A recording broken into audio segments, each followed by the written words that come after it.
When it comes to child development, attaining new skills, and helping children achieve their goals, it's all about parent coaching and parent training. That is where the success comes from.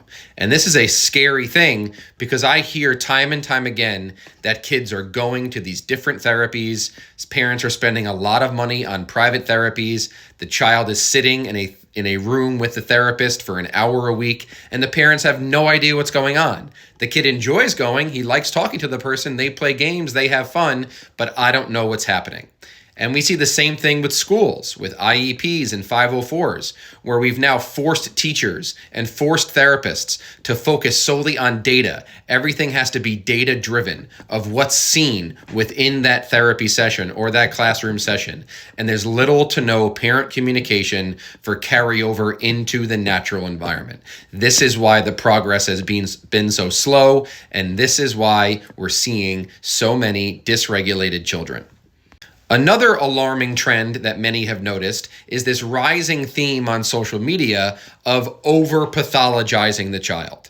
So we are going to talk about how disordered this child is, how disabled this child is. So the parent coaching takes the route of telling the parents to decrease all expectations. Take as much off the child as possible because they have a significantly disordered nervous system. And this is where parents will begin to self-diagnose with things like pathological demand avoidance.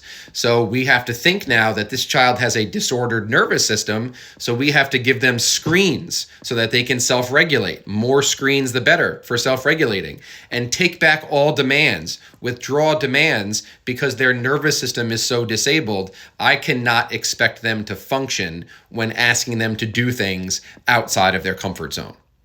And in many ways, just to be honest, this approach is appealing to many parents because it takes a lot off the parents' shoulders. Parents don't have to do the hard things and change their parenting techniques. They take back all of the responsibility from their child. They don't push their child out of their comfort zone. They don't put any demands on their child. So it's not the parent who needs to change their styles and go through different parent training and changing their techniques. It's the child who's so disabled and so disordered. There's no reason for the parent to change anything. Let's just accommodate the child as much as possible due to their disordered nervous system.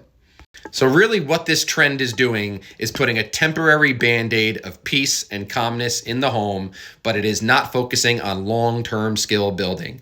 We're keeping the child calm and regulated now, but are they gaining the skills they need long-term for life, independence, and success on their own?